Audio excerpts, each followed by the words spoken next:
मेरा बेटा 1 year old, very active. लगभग 8 दांत हैं उसको, ऊपर 4 और नीचे 4।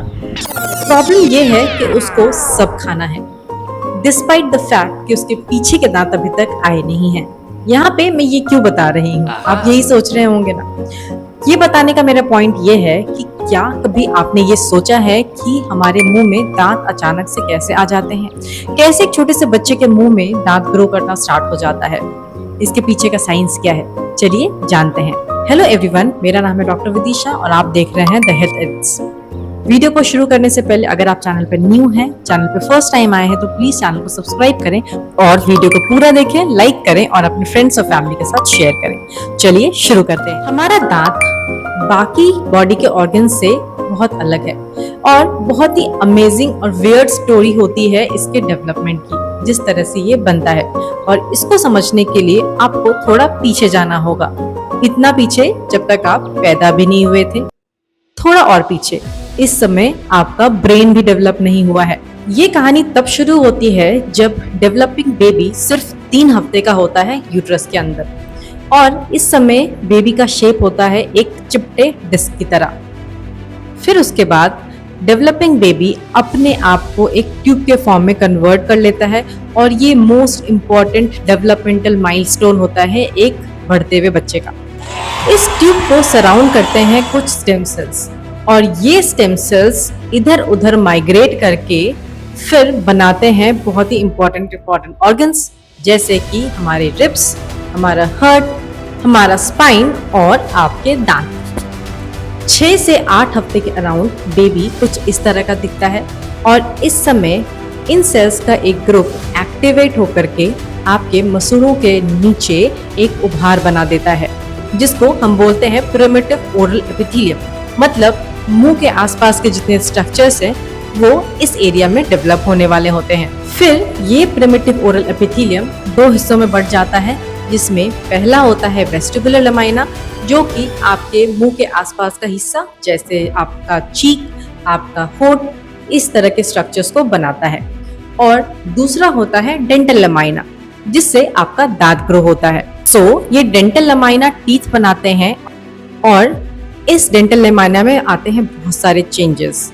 इसमें कुछ सेल्स जो होते हैं वो ओडोंटोब्लास्ट में कन्वर्ट हो जाते हैं, जो कि डेंटिन का फॉर्मेशन करते हैं, और कुछ सेल्स अमीलोब्लास्ट बन जाते हैं, जो कि इनामल का फॉर्मेशन करते हैं, जो सबसे स्ट्रॉन्गेस्ट लेयर होता है हमारे दांत का। ये जो इनामल बनने का प्रोसेस होता है, ये किसी सेलुलर नैनो टेक्नोलॉजी से कम नहीं होता है। इसमें जो अमीलोब्लास्ट सेल्स होते हैं वो एक केमिकल मिक्सचर सिक्रीट करते हैं, जो कि बाद में क्रिस्टलाइन स्ट्रक्चर बन जाता है और हार्डन हो जाता है, जो आपके मुंह में व्हाइट कलर का स्ट्रक्चर दिखाई देता है।